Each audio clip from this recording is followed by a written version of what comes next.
If you've read any of our prior packing lists, you'll notice that I like to begin at the bottom. Why? Traveling is fundamentally different from being in a location. Even if the weather is bad, you'll want to spend a lot of time strolling about and soaking in the sights. You don't spend 8 to 10 hours a day in a hot office, probably with a more attractive pair of shoes stashed under your desk so you can excuse wearing running shoes for your subway journey. What should you wear during your stay in New York? So, as a visitor in New York in the winter, what shoes should you wear? In addition to how much baggage you intend to bring, you'll need to consider the weather and your comfort. We flew to NYC as a family of 4 with just one big bag, so each of us had to make do with only one pair of shoes. If you choose this way, make sure your one pair of shoes is not only comfortable and weather appropriate but also adaptable enough to transition from sightseeing to dinner and a play at night. These short boots kept my feet warm and dry and met all of my demands for a week in the city. They performed well in rain, snow, and wind, and were comfortable enough to walk 15,000 steps in. They don't appear out of place if the weather is dry and clear, but it's still chilly, since they're short. Tops. As a native Californian, I'm not a big fan of the cold. For individuals who are used to cold weather, this may be a little much, but I believe it is crucial to carry all of these shirts as layering alternatives, and then depending on the temperature each day, you may choose to wear all 4 of 5, 3 of 5, and so on. I start with an extremely soft basic tank top beneath my outerwear since it is kind on my skin and typically reduces the amount of static that might occur due to the dryness of the weather and the jacket materials. After that, I'll put on a tight but comfortable long sleeve shirt, then a thin sweater that fits over the top. I usually pack a basic sweater for the day and a somewhat trendier sweater for the evening. My fleece jacket is my secret weapon since it is the warmest and coziest material for the winter. Jackets. If you're shopping for outerwear, make sure you get a jacket that covers your butt. I swear this is an essential addition to your winter packing list. I made the mistake of packing a down coat that only came up to the top of my jeans line one year, and it was terrifying. All of that changed when I received the North Face Metropolis 2, a fluffy down coat that reaches to the knees. It was the ideal length. It's also waterproof, which is necessary for the event of rain or snow. Instead, carry a wool jacket that also goes down to the knees, for fancy nights out to a Broadway musical, a good supper, or a performance at Lincoln Center. Pants. I usually bring my favorite pair of blue and black jeans to wear with all of my winter ensembles in New York. On the coldest days, I also carry some long thermal underwear and Lululemon yoga pants to wear beneath. On top of that, I always wear my Lululemon when I travel. The long underwear may also be worn as an extremely comfy pajama bottom, thanks to the double layering on the bottoms. If you're going on a business trip, a pair of black slacks, a professional dress with thick tights, or a pantsuit should all be on your winter packing list. Beanies, gloves, and scarves. Although they are accessories, they are essential for a winter vacation to New York. Make sure the material on your beanies and scarves does not itch since these products will be on your head and neck all day. I'd go for a luxurious cashmere scarf. Also, check out my favorite Amazon beanie. It's incredibly reasonable and has a very attractive shape for your head. When it comes to gloves, the most significant feature is that they are mobile touch sensitive. When you become bewildered by the metro system, succumb, and order an Uber, you won't have to repeatedly draw your hands in and out of your gloves in the bitter weather. Socks. Wool socks are a must-have for your winter wardrobe in New York. Because your feet are the body portion that is furthest distant from your heart, blood circulation to them is more challenging. That's why wool socks are essential for keeping your toes warm. If you have space in your shoes, you may even double layer them with a thin pair of socks. Speaking about footwear. Shoes. I packed a pair of gorgeous combat boots and bright pink running sneakers to New York the last time I visited. When it began snowing, the issue was that the combat boots were not waterproof and had a worn-out sole with no adequate grip at the bottom, making walking incredibly slippery. With all of my ensembles, I was obliged to wear my bright pink shoes. Winter fashion in New York at its best, so, to put it bluntly, I stood out as a tourist. It turns out that the rumors are accurate. New Yorkers are huge fans of the color black. In addition, I seemed silly in all of my photographs. Greater than read, is traveling a hobby? The ultimate guide to an exciting way of life. Greater than learn about the downsides of traveling as a hobby. What should you put in the bottoms of your boots? Wool socks are the only solution. They keep your feet warm in the winter, cool in the summer, dry in the swamp, and may be worn several times without becoming filthy.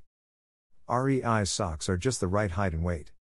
If you have additional room and will be bringing 2 pairs of shoes to NYC, instead of just the short boots, try bringing 1 pair of tall boots and 1 pair of ordinary shoes. Tall boots are the solution if you want to look like a New Yorker in the cold. In case of the dreaded slush puddles, make sure they're warm and waterproof. As we traveled across NYC in the cold, we spotted a lot of these boots. Just add some thick wool socks underneath and you'll be ready for even the worst weather New York has to offer. They're a little on the pricier side, but owing to wool's anti-stink characteristics, you'll be able to wear them a few times. However, if the temperature drops to 50 degrees and the sky clear, those towering boots will seem out of place. As a result, combine your tall winter boots with a pair of normal shoes as a backup. What are the greatest walking shoes to wear in New York City? Depending on your taste and demands, I have 2 choices to suggest. What to dress in the winter in New York? Maybe you detected a pattern in the footwear choices above? That's correct, the whole outfit is black. While the cliché of every New York woman dressed head to toe as if she's going to an extremely fashionable funeral isn't quite accurate, black is likely to be at the heart of most winter looks in the city. When it comes to creating a vacation capsule wardrobe, black is the simplest neutral hue to work with. Get more details here. Simply add a few neutrals, reed, black, and 1 or 2 flashes of color, and you're done. Fortunately, with proper layering, your winter packing list in New York does not need to be a mile long. Trying to figure out how to fit it all in? Check out our in-depth evaluations of the top women's travel bags. What is the most critical thing on my winter packing list for New York? Long underwear is a must. I'm not sure whether locals wear them, and I don't mind. I'm a wimpy Californian, and it's always below freezing in New York City in the winter, with or without wind chill. I just wish I had purchased both a top and a bottom. Leggings can be worn under ordinary trousers in a hurry, but my experience has been that the leggings I purchase are too thick to be comfortable under another pair of pants. Merino wool base layers are another excellent alternative. They breathe well while keeping you warm, and the antibacterial wool keeps you from stinking up heated rooms when the temperature rises by 60 degrees in a matter of seconds. I like this one and have only lusted for it multiple times. The mixed material is nice and non-itchy. As a base layer, they also produce matching merino pants. What do you wear over your long underwear? You can get away with 2 pairs of black trousers or jeans, in case one gets wet or filthy, and 3 sweaters, whether you're traveling for a long weekend or a whole week. At the very least, one of those sweaters should be toasty. For the coldest days, put a long-sleeve t-shirt between your long underwear and a sweater. In comparison to shorter sweaters, I enjoyed my longer sweater since it provided a bit more coverage and warmth. However, if you layer appropriately, you won't need to carry as many clothes as you may think. I usually pack a long necklace, or 2, to accessorize, and my absolute favorite is the Kendra Scott Rain, which comes in a rainbow of hues to complement every outfit. I also pack a short necklace, such as this one, to go with low-cut tops. In the winter, you'll need the following items on your New York packing list.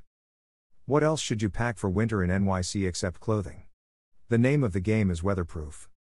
We had taken a perfectly waterproof bag with us by accident, as luck would have it. That came in useful during our week in New York in January, when it was snowing and pouring rain. While carrying a handbag or tote bag is lovely, when you're going about the city all day and need to carry a drink, an additional layer, and all the other daily requirements, a beautiful backpack wins for comfort and convenience. Keep it near to you on public transportation, either on your lap if you're sitting or on your front, if you're standing. This one seems to be a good alternative, particularly since the zipper is concealed behind your back. Nevertheless, depending on the evaluations, I'd definitely spray it with waterproofing spray just to be cautious. What are the finest winter clothing options for New York? Long and warm, as with everything else, is the name of the game. Almost every lady we saw, including myself, was dressed in a hooded black puffer coat that was mid-thigh or longer. I chose a cheap packable puffer since I haven't required a winter coat in a long time and didn't want to lug about the weight, and it was a big mistake. If there's one piece of advice I can give you about what to wear in New York in January or February, it's to invest in a very warm coat. I suggest testing out a couple of them ahead of time to pick one that is right for your body, budget, and level of cold sensitivity. When preparing for a winter vacation, you'll obviously want to carry a scarf. Another blunder I made was bringing an infinity scarf with me, which was all I had available at the time since everything else was in storage. When the 40 miles per hour wind gusts roar across Manhattan, A plain old-fashioned scarf is preferable because you can wrap it over your whole face. Final words. Now you know what you need to pack when you are planning to stay a winter in New York. Adhere to this guide and you can make your stay more comfortable.